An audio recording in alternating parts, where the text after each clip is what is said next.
Hah? Oke, baik. Assalamualaikum warahmatullahi wabarakatuh. Selamat malam, Bapak Ibu sekalian yang sudah bergabung di room Zoom kita pada malam ini.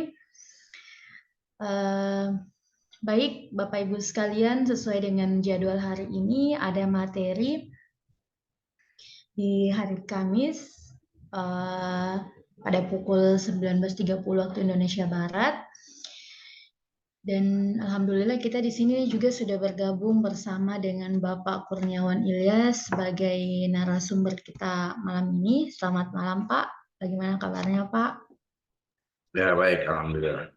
Ya, alhamdulillah, Pak. Ya, baik Bapak Ibu sekalian, langsung saja. Adapun materi yang akan dibawakan oleh Bapak Kurniawan Ilyas ini yaitu mengenai dengan penangguhan pembayaran kontrak konstruksi atau studi kontrak PBJ dan keuangan daerah. Baik Bapak Ibu sekalian, karena sekarang sudah menunjukkan pukul 19.38 waktu Indonesia Barat, mungkin langsung saja kami persilakan dengan hormat kepada Bapak narasumber kita, yaitu Bapak Dr. Kurniawan. Silakan Pak.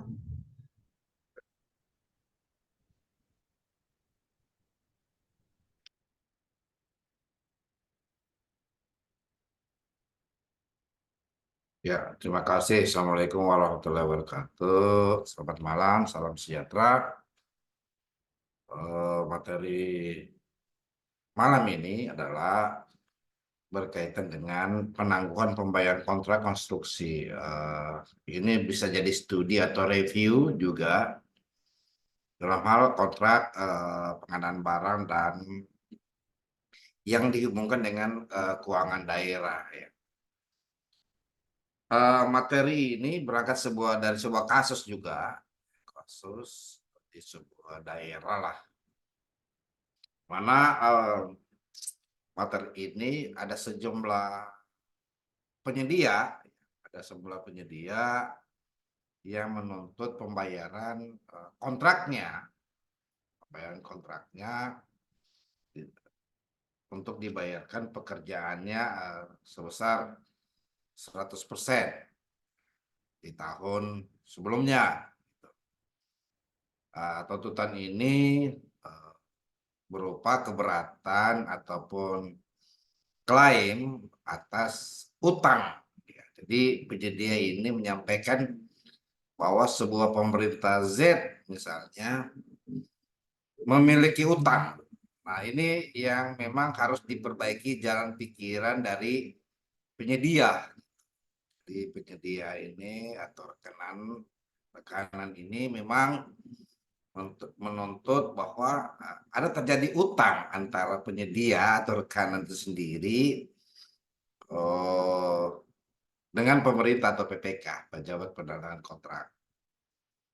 Nah, sementara dalam syarat-syarat umum kontrak itu dalam kontrak pengadaan barang jasa tidak ada dikenal sebuah terminologi, definisi atau penerapan terhadap apa itu utang.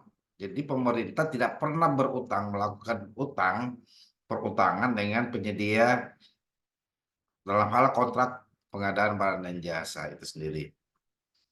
Mari kita lihat dulu definisinya tentang kontrak ya.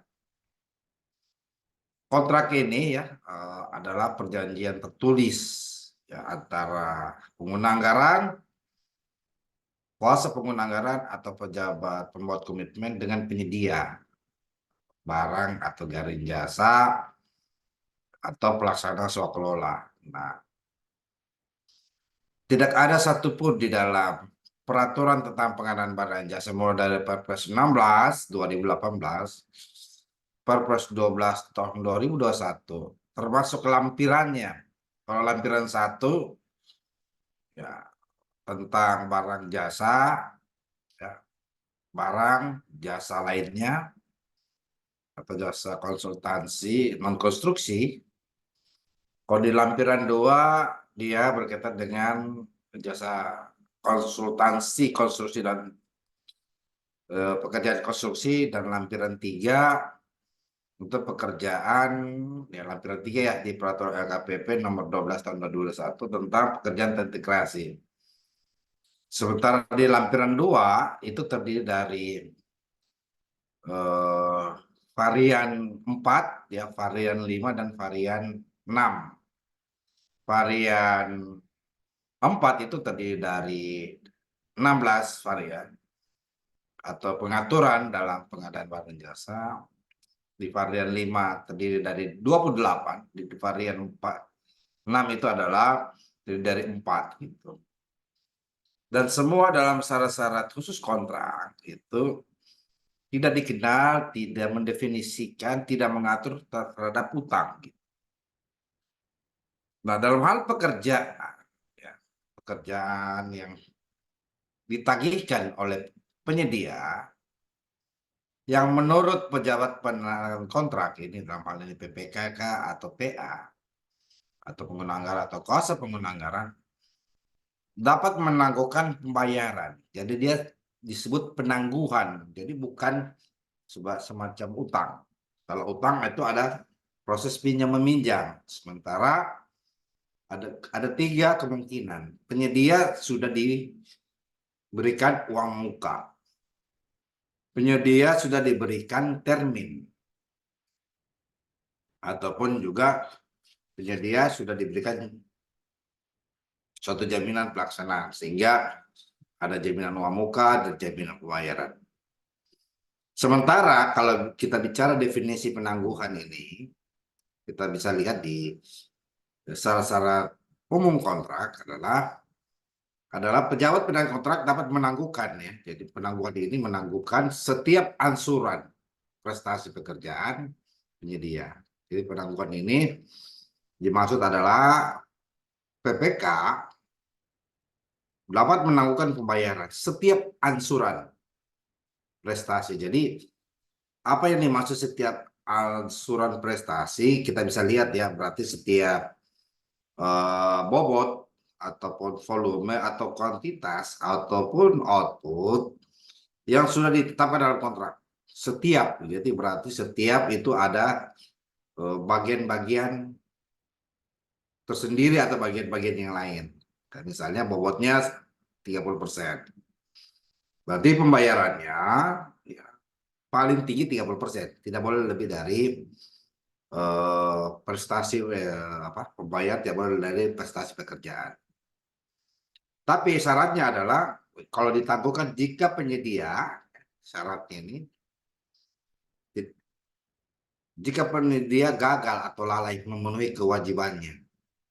Ya, jadi bisa ditangguhkan suatu pembayaran jika kewajiban ya lalai atau tidak memenuhi kewajiban kontraktualnya.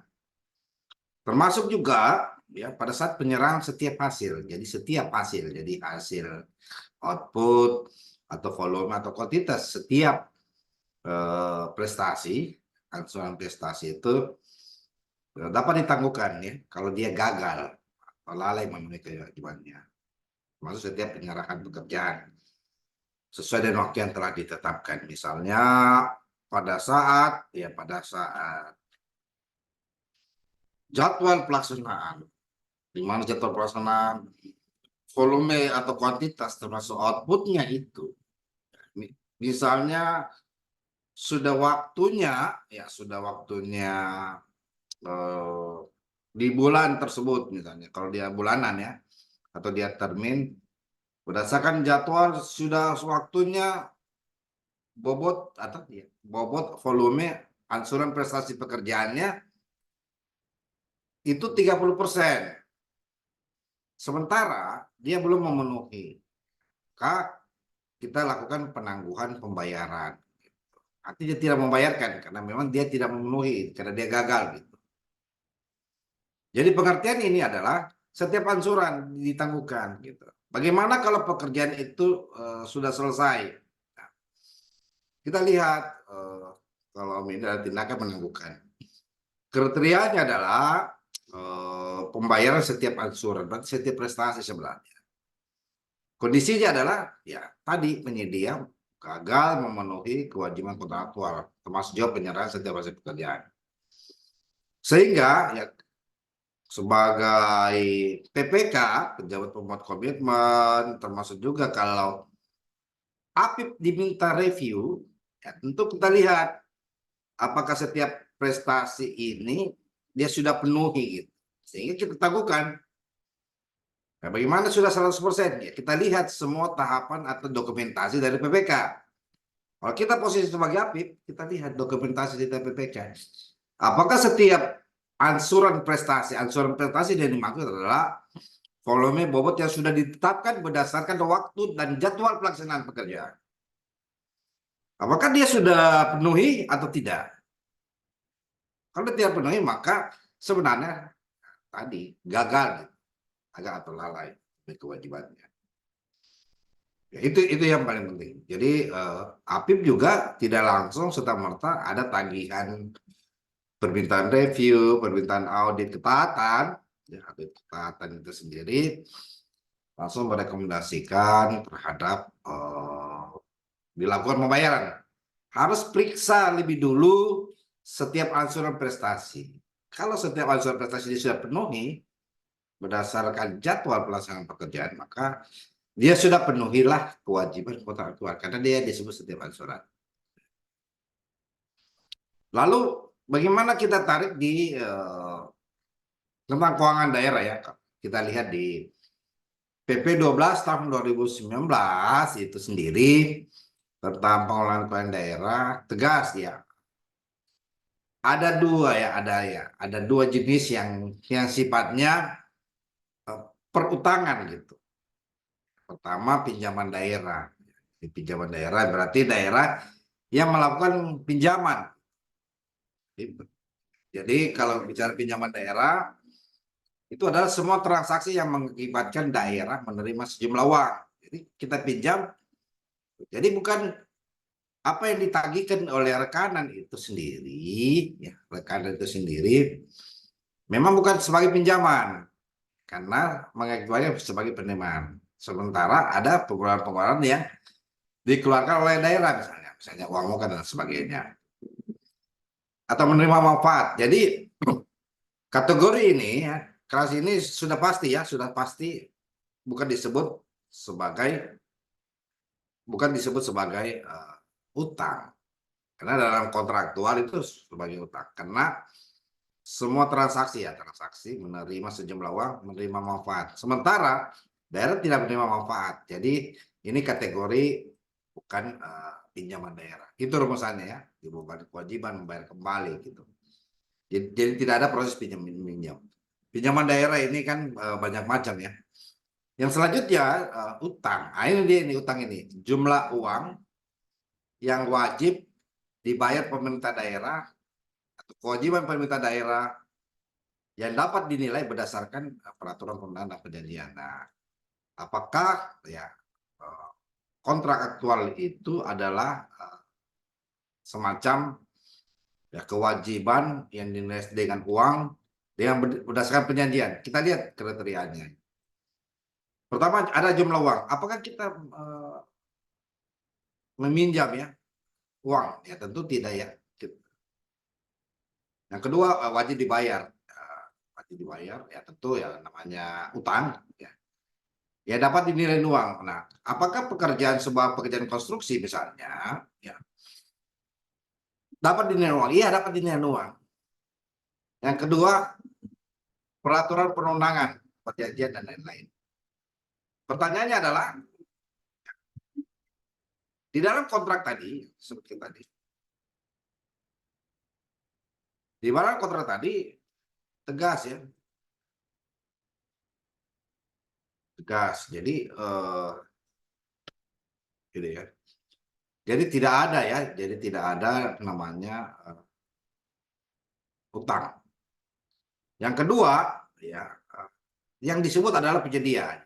Jadi yang disebut adalah penyedia sehingga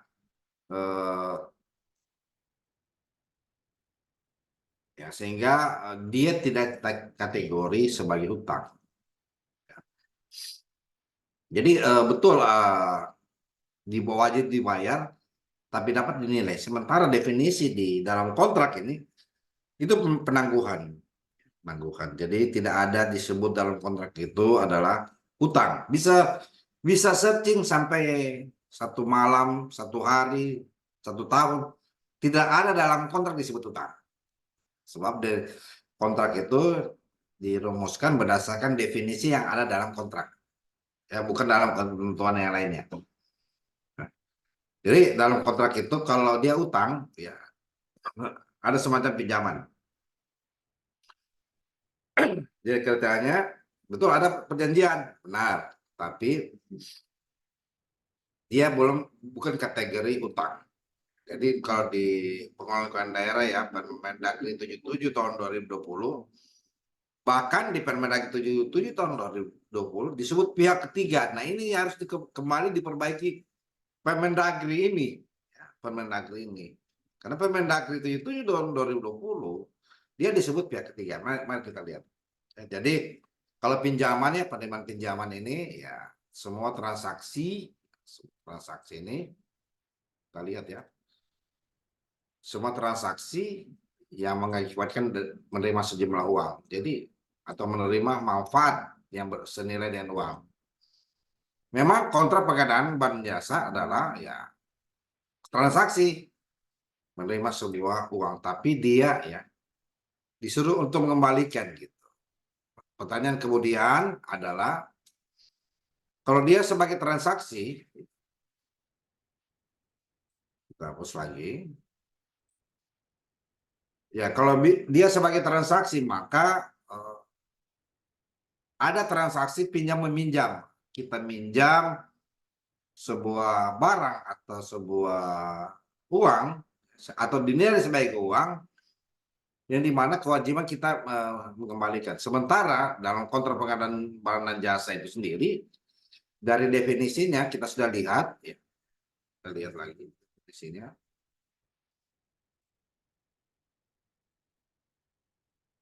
Perjanjian tertulis antara PKPA. Nah, dia lebih tepatnya kalau ada pembayaran yang belum dipenuhi oleh pemerintah, dia disebut penangguhan. Ya, penangguhan. Tapi syaratnya harus kondisi adalah prestasi angsuran ya, pembayaran setiap prestasi atau tidak memenuhi kewajiban pada saat pelaksanaan maupun penyerahannya. Jadi tegas bahwa dia tidak menerima pinjaman karena harus tetap dinilai sebagai pendapatan. Harus dinilai, pinjaman ini harus dinilai sebagai pendapatan. Pinjaman adalah pendapatan daerah ya, dalam bentuk pinjaman. Ada penerimaan pembiayaan, ada pengeluaran pembiayaan. Jadi kalau pinjaman ini, kalau kita bicara keuangan daerah ini, bisa masuk di pos anggaran ya, penerimaan pembiayaan yang berdampak pada pengeluaran pembiayaan itu sendiri. Itu jadi tegas bahwa dia tidak kategori sebagai utang karena dalam kontrak itu dia disebut utang, ditangguhkan pembayarannya apabila memenuhi syarat-syarat tersebut ya. Kalau setiap prestasi, setiap angsuran prestasinya dipenuhi, ya nggak perlu ditangguhkan, langsung bayar. Tapi kalau pemeriksa melihat, ya pemeriksa APIP misalnya atau pengawas eksternal melihat ada kegagalan ya mengenai kontraktual, ya, maka kita harus menangguhkan dulu pembayarannya. Jadi bukan utang. Nah pinjaman itu ya, pemerintah pusat, daerah dan lain-lainnya, lembaga keuangan dan lain-lain. Ya seperti apa? Ya seperti PEN ya, seperti PEN.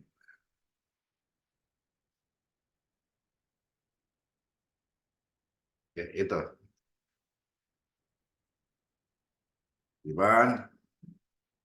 Nah, penyedia ini ya, pelaku usaha apa sih penyedia? Pelaku usaha yang menyediakan barang dan jasa berdasarkan kontrak. Tidak akan misalnya menangguhkan. Kondisinya adalah ya, gagal gitu. Apa kewajiban penyedia? Ya. Apa kewajiban penyedia? Apa kewajiban penyedia? Kewajiban penyedia ya, satu, melaporkan setiap produk. Jadi pemeriksa ini harus melihat ini dokumen yang ada di PPK, menyelesaikan pekerjaan. Oke lah, dia sudah selesaikan pekerjaan. Oke, sesuai jadwal misalnya. Tapi ada tidak laporan produknya dia? Berarti dia sudah melanggar kewajiban dalam ketentuan. Nah, ada hak. Jadi ada hak ini yang bisa berubah menjadi kewajiban ini aturannya ya. Ada hak ya. Dia hak menerima ya. Penyedia ini misalnya, saya ganti.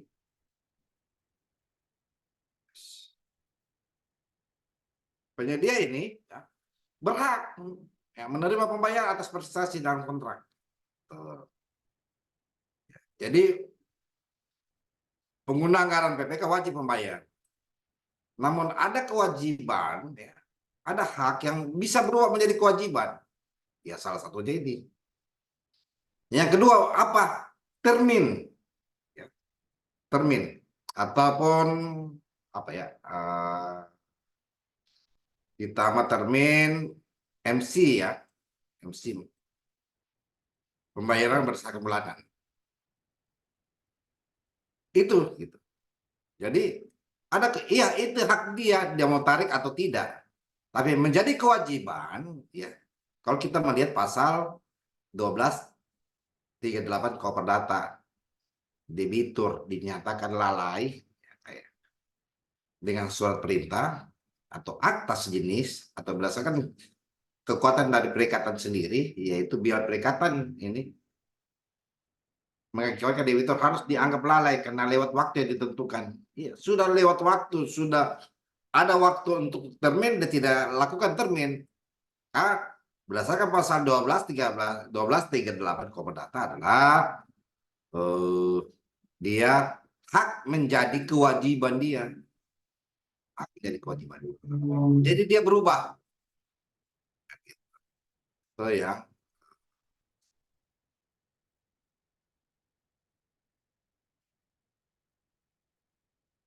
Nah, ini. Jadi ada juga peraturan ya, undang-undang ya, undang-undang ini undang-undang nomor 1/2004. Apa ini? Ini undang-undang tentang perbendaharaan negara ini. Undang PB ya. PB. Jadi hak tagih mengait utang atas beban negara ya APBD lah. Kadaluarsa setelah 5 tahun. Sejak utang itu jatuh tempo. Kecuali ditetapkan dengan undang-undang. Kadaluarsa tertunda apabila pada pihak yang berpiutang mengajukan piutangnya kepada negara sebelum berakhirnya. Kenapa demikian? Ya, ini pengaturan kadaluarsa 5 tahun ini. Dia bisa tertunda kalau dia lakukan tagihan sebelum berakhir 5 tahun. Oke. Jadi dia bisa tidak hilang kadaluarsanya kalau dia hutang itu ditagih ya, ditagih di masa 5 tahun. Yang kedua, yang ayat 3 ini adalah ini berkaitan dengan tidak berlaku untuk pembayaran kewajiban atau pinjaman. Mengapa demikian? Karena pinjaman wajib ya dialokasikan dalam postur anggaran pendapatan belanja negara atau belanja daerah. Setiap tahunnya. Hak tagih pemerintah cuma 5 tahun kepada pemerintah atau penyedia misalnya, ataupun masyarakat atau pihak-pihak lain itu 5 tahun. 5 tahun. Jadi untuk itu berdasarkan UPB ya, kadaluarsanya 5 tahun. Sejak utang tersebut jatuh tempo kecuali ditetapkan oleh undang-undang lain, oleh undang-undang ya. Jadi ini lagi-lagi adalah hak tagih ya, hak tagih mengenai utang. Sementara di pengadaan barang dan jasa itu sendiri tidak ada dikenal dengan utang. Demikian penjelasan terhadap pengadaan barang dan jasa dihubungkan dengan keuangan daerah sendiri. Oleh itu saya serahkan kepada moderator.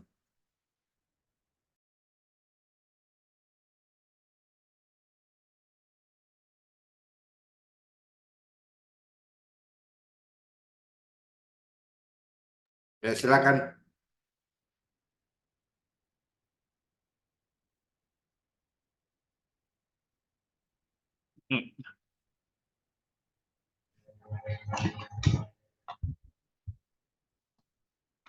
Ya, bagaimana Pak? Sudah cukup Pak? Ya, cukup. Ya, baik. Baik Bapak Ibu sekalian, itu tadi materi yang dibawakan oleh Bapak Dr. Kurniawan. Jadi untuk kesempatan ini kami membuka sesi tanya jawab mengenai dengan materi yang baru saja disampaikan, yaitu mengenai dengan penangguhan pembayaran kontrak konstruksi atau studi kontrak PBJ dan keuangan daerah. Ya, baik, silakan Bapak Ibu sekalian, mungkin ada yang mungkin ingin sharing atau ada yang ingin ditanyakan mengenai dengan materi ini. Izin Pak. Iya, silakan Pak Adro Nifazla. Assalamualaikum warahmatullahi wabarakatuh. Waalaikumsalam warahmatullahi wabarakatuh. Izin Pak, masalah udah bayar nih Pak. Kita kan ada review Permendagri nomor 20 tahun 2020, kegiatan yang melebihi tahun anggaran harus dilakukan review oleh APIP. Ya. Nah, itu bentuk reviewnya apakah mereview dokumen atau melakukan pemeriksaan fisik di lapangan, Pak? Yang pertama. Yang kedua, Pak, ketika pekerjaan itu telah selesai dikerjakan, Pak, apakah itu masuk kategori hutang atau gimana, Pak? Yang ketiga, Pak, untuk kita ketahui, Pak, kalau peraturan terdahulu PA atau KPA itu dilarang melakukan penandatanganan kontrak apabila dana tidak tersedia. Apakah peraturan itu sudah dihapus sekarang, Pak, atau gimana, Pak? Terima kasih. Baik, memang ya Pak Droni kan dari APIP juga ya. Ya, saya juga dari APIP dulu ya, sebelum saya ke struktural. Jadi memang kalau kita lihat review APIP itu memang tidak hanya administratif ya. Jadi review itu sebenarnya yang saya pahami ya ketika saya waktu tadi diskusi di Klat waktu jadi auditor, yang saya pahami adalah review itu tidak hanya mencocokkan antara laporan PPK dengan kontrak yang sudah menjadi kewajiban dan tanggung jawab para pihak. Tunggu ya sebentar ya.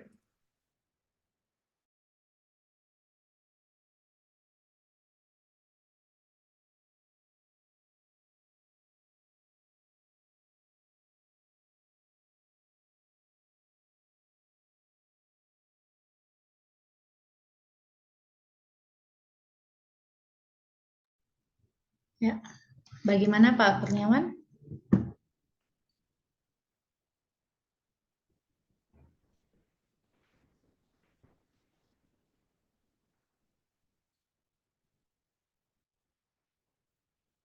Ya, bagaimana Pak? Cukup Pak?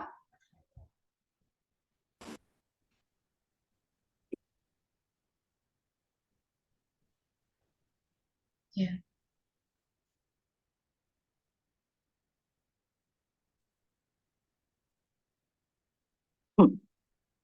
Ya. Bagaimana Pak Adro Nifazla? Tak jelas, tak dengar suaranya, Bu.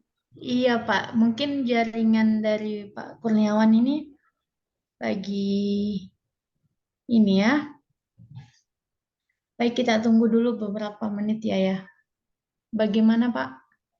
Baik, bicara tentang review itu sebenarnya memastikan itu kan review itu kalau dari definisinya ya di PP ya, sama masih ingat itu PP 60 2008 itu tentang aparatur apa APIP ya, internal pemerintah, bahwa itu untuk intinya adalah memberikan keyakinan yang terbatas. Namun terbatas itu batasannya seperti apa tidak dirumuskan kriterianya, sehingga dihadapkan sebuah kondisi nanti APIP kadang diperhadapkan untuk melakukan review terhadap dokumen yang sudah menjadi bahan pegangan review itu sendiri. Sementara review itu tidak hanya pada dokumen, tapi review juga harus pada realisasi fisik itu sendiri. Ya, realisasi fisik ya pasti ada dukungan dari dokumen-dokumen yang menjadi pertanggungjawaban dalam kontrak. Apa saja? Pasti kalau pekerjaan itu PHO atau FHO ya, atau FHO lah, serah terima terakhir, maka ya kita lihat ya dokumen berita acara serah terimanya, yang kedua juga yang diterima, yang diterima barang tersebut apakah ada atau tidak ada, apakah jumlahnya sudah sesuai, ya, apakah panjangnya sudah atau kuantitasnya sudah sesuai dengan dokumen dan laporan. Jadi dia membandingkan antara dokumen pertanggungjawaban dan realisasi di lapangan. Jadi memang setelah review itu dilakukan, maka sudah kalau pihak APIP ya punya keyakinan ya cukup ya atas pelaksanaan pekerjaan, maka dapat direkomendasikan pencabutan penangguhan pembayaran sendiri ya. Jadi yang kedua adalah penangguhan. Yang kedua adalah ini berangkat, kenapa sih kadang pemerintah daerah itu berutang? Itu sebenarnya kita lihat adalah pada saat menyusun APBD ya. APBD itu kalau kita bicara lebih luas ya, mulai dari RKPD-nya, rencana kerja pemerintah daerah, atau RKP, rencana kerja pemerintah, PPAS ya, kebijakan umum anggaran, dan prioritas platform anggaran sementara, ditambah lagi dengan RKA yang dirumuskan menjadi RAPBD, itu bisa kita lihat bahwa terlalu tingginya asumsi, ya, jadi terlalu tingginya asumsi pendapatan daerah gitu, pendapatan negara, pendapatan daerah. Nah, pendapatan daerah atau pendapatan negara kan kita bisa lihat di PP 12 tahun 2021, 12 2019, 77 2020. Ya salah satunya adalah ya DAU, DAK, transfer dan PAD. Ya. PAD itu banyak macam. Mulai yang dipungut berdasarkan pajak daerah, yang dipungut berdasarkan retribusi, yang dipungut berdasarkan misalnya bunga ya ataupun juga jenis-jenis pendapatan lainnya yang sudah ditentukan di peraturan perundangan. Nah, terlalu besarnya asumsi pendapatan itu mengikut dengan asumsi untuk belanja, sehingga ya pemerintah ya saat bersamaan menetapkan sebagai rancangan ataupun rancangan APBD dan menjadi APBD dan dituangkan dalam penjabaran APBD.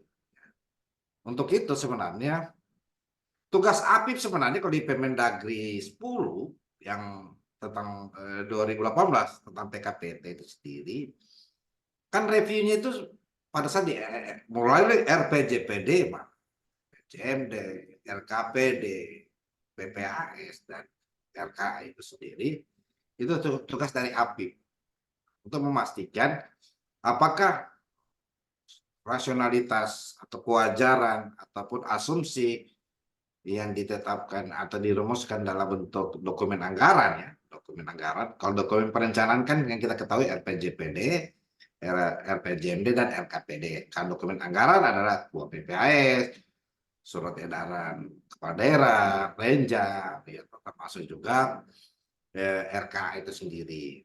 Nah, untuk itu sebenarnya peran APIP ini sangat vital sebenarnya, sangat strategis. Cuma di sebagian ya, masih belum maksimal, belum optimal untuk menjalankan itu. Sehingga asumsi pendapatannya terlalu tinggi, sementara akan diikuti dengan asumsi belanja. Asumsi belanja untuk utamanya belanja modal atau belanja operasi misalnya. Ya, kalau belanja modal itu kan kadang dari posturnya itu berdasarkan mandatory spending atau spending mandatory, meskipun kesehatan sekarang kan sudah sudah dihilangkan ya spending mandatorinya atau mandatory spending, tapi kalau di pendidikan itu masih 20% dari total semuanya. Sehingga dari asumsi belanja itu terlalu tinggi gitu, terlalu tinggi sehingga kita sangat begitu APBD sudah dijalankan 1 Januari, maka ya mungkin ada pembagian anggaran kas ya, pembagian anggaran kas, di mana pembayaran anggaran kas juga kadang belanja kontraknya pengadaan jasa itu ditempatkan di triwulan kedua. Untuk itu memang ketentuannya tidak boleh melaksanakan kontrak itu ya, tidak boleh melaksanakan kontrak kalau anggaran APBD tidak sedia. Tapi harus dicatat Pak Adoni bahwa APBD yang ditetapkan itu semua masih pada asumsi, baru target karena sumber-sumber pendapatan kita sesuai DAU, DAK, DBH, ya, transfer itu sendiri ada sebuah asumsi, apalagi kalau ada DID dan lain. Insentif daerah itu semua asumsi, sehingga pengaturan atas rencana belanja antara Bapeda atau TAPD sendiri yang paling bertanggung jawab terhadap terjadinya misalnya defisit ya, defisit atau tidak terbayarnya permintaan penyedia. Itu. Jadi tidak boleh melaksanakan kegiatan kalau APBD-nya. Kalau proses tender boleh. Kalau proses pemilihan boleh. Yang hanya saja di proses pemilihan, di dokumen pemilihannya harus dia disebutkan atau pada saat unleashing harus disebutkan bahwa semacam unleashing ya, semacam menjelaskan di depan penyedia di fitur unleashing untuk mengatakan bahwa ini belum APBD ini belum disahkan karena kontrak itu berlaku dan harus sejak APBD itu disahkan. Nah, kalau disahkan misalnya di bulan 12 bisa disebutkan dalam kontrak di bulan 12 itu 2 Januari berlaku. Itu penjelasan tentang kalau berkaitan dengan realisasi kontrak ya, realisasi kontrak harus berdasarkan APBD yang sudah disahkan. APBD yang sudah disahkan syaratnya adalah ketika sudah melalui evaluasi ya, kalau kabupaten kota itu sudah harus melalui evaluasi di ya gubernur ya menurut pasal 13 12 ya 15 Undang-Undang 23 2014 itu harus ada lewat evaluasi sebelum ditetapkan sebagai APBD itu sendiri. Demikian penjelasan Pak Adoni. Baik, izin lagi Pak. Ya. Ini Pak masalah review sama audit masalah benda bayar ini Pak. Ketika kita menemukan seandainya kan di dokumen itu kan berita acaranya kan sudah 100% tuh Pak.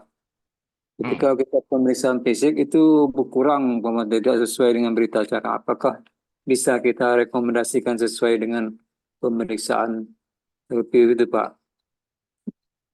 Iya, sudah seharusnya itu ya, kalau kita bicara di Perpres 16 tahun 2018 itu, ya kalau itu kan berdasarkan prestasi pekerjaan. Nah, kalau tidak tercapai prestasi pekerjaan itu sendiri, maka sudah pasti bahwa prestasi itu harus ditunda pembayarannya.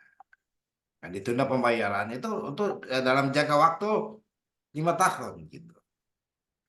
5 tahun. Kalau dia tidak lakukan perbaikan-perbaikan itu sendiri berdasarkan jumlah atau itu, maka tentu tidak dilakukan pembayaran atau ditangguhkan pembayarannya. Atau pilihannya adalah dibayarkan berdasarkan volume yang dikerjakan. Tapi itu harus ada konsekuensinya. Konsekuensinya apa? Dendanya jangan dilupakan, jaminan pelaksanaan dicairkan. Termasuk juga sudah harus diputuskan kontrak karena pekerjaan ini sudah lewat, tapi sudah dikerjakan, tapi ya dia sudah kerjakan, tapi volume mutunya tidak tercapai daripada yang sebenarnya, maka kita harus kenakan sanksi daftar hitam karena dia sudah tidak sesuai gitu, tidak sesuai dengan kontrak. Begitu Pak. Oh, gitu. Jadi boleh jaminan pelaksanaan itu kita cairkan ya Pak ya? Iya, Kalau kalau tidak ya sesuai dengan jaminan, volume terpasang. iya jaminan pelaksanaan itu kan memastikan di pelaksanaan pekerjaannya itu sesuai dengan apa yang dikerja dan apa yang diperoleh pembayaran. Nah, ada masa jaminan pelaksanaan itu berakhir sampai PHO, provisional handover atau serah terima pertama. Sedangkan kalau jaminan pembayaran itu berakhir pada saat masa masa pemeliharaan itu sendiri. Kalau di masa itu.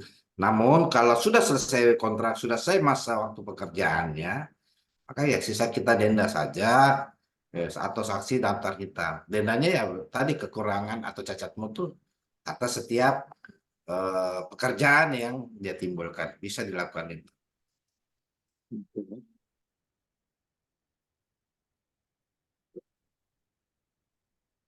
Oke Pak, anu nih. Oke Pak, makasih Pak. Terima kasih.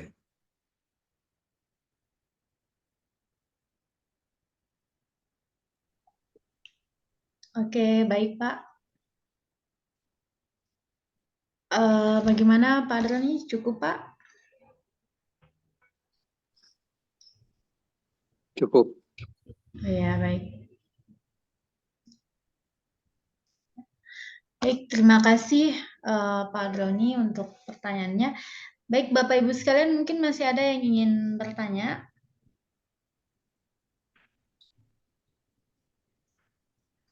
Atau mungkin ada yang ingin didiskusikan dengan Bapak Kurniawan?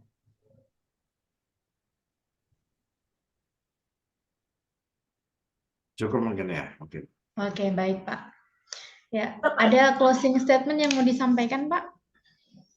Saya kira bahwa penundaan pekerjaan itu bukan pengganti istilah atau pengecualian dari utang ya. Jadi penundaan pekerjaan kan ada kewajiban penyedia yang memang bisa diuji, dibuktikan ya, dia lalai atau gagal untuk memenuhi dalam kontrak aktual itu sendiri. Jadi, itu pertama. Yang kedua adalah ada hak-hak penyedia yang bisa berubah menjadi kewajiban. Apa saja? Ketika waktunya termin, dia tidak ambil terminnya, maka itu menjadi kewajiban karena memastikan bahwa prestasi yang yang harus dibayarkan oleh penyedia pengguna anggaran itu harus sampai ke penyedia, tapi tidak dijalankan. Itu menjadi kewajiban. Di sisi lain juga, ya karena di pasal 12 tadi ya, 1238 Koperdata ya, itu dia lalai, maka sudah pasti dilakukanlah penangguhan pembayaran.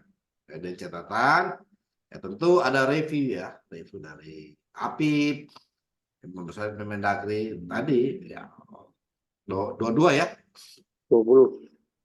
20 ya, 20 Pak. Permendagri 20 2022 itu sendiri Salah Pak. Permendagri 77 tahun 2020. 77, oh ya betul, 77 tahun 2020. Ya. Kita bisa lihat bahwa memang review itu sudah hal yang menjadi Nggak bisa. Udah dibilang registrasinya online, minta ke buku tabungan.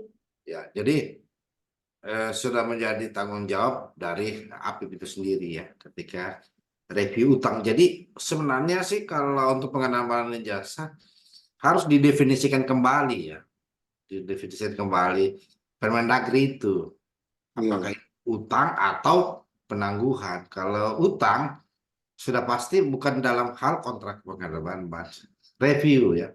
Makanya Audit, pengertian ya review sama audit ini Pak. Kalau audit kalau di apa harus diaudit Pak masalah pembayaran kan. ya. Jadi sebenarnya Permendagri itu juga tidak tepat untuk terhadap pekerjaan yang belum dibayarkan. Itu review penangguhan pembayaran sebenarnya. Jadi PPK harus menetapkan semacam peringatan atau surat yang disampaikan kepada penyedia bahwa pembayaran saudara kami tangguhkan ya, untuk setelah review dari APIP. Nah, Permendagri juga 77 tahun 2020 itu sendiri sudah harus membunyikan bahwa bukan review utang, tapi review atas penangguhan pembayaran itu sendiri. Beda ya, karena utang itu ada pinjam meminjam yang sifatnya diatur di KUH Perdata ya. Jadi memang di WPP 12 tahun 2019 di Permendagri 77 ya itu sendiri tahun 2020 tegas ya, bukan review atas utang tapi review atas penangguhan pembayaran, termasuk juga yang harus diperbaiki itu tidak ada pihak ketiga gitu. Yang ada orang ketiga tapi pihak ketiga tidak ada. Yang ada dua pihak ya, antara pihak pertama dan PPK atau dan pihak kedua dalam hal ini penyedia gitu. Jadi kalau ada pihak ketiga itu siapa itu yang pihak ketiga? Orang ketiga ada, kalau pihak ketiga sangat harus diperbaiki PP 12 itu ya 2019. Demikian penjelasan saya. Ya, baik Pak. Terima kasih Pak untuk closing statement-nya. Terima kasih untuk materi malam ini. Terima kasih untuk Bapak Ibu sekalian yang sudah bergabung pada materi malam ini. Jadi itu tadi materi yang telah dibawakan oleh Bapak Dr. Kurniawan Ilyas. Semoga bermanfaat untuk kita semua. Saya selaku moderator mohon maaf apabila ada kesalahan selama berlangsungnya materi. Saya akhiri dengan ucapan wassalamualaikum warahmatullahi wabarakatuh. Assalamualaikum warahmatullahi wabarakatuh.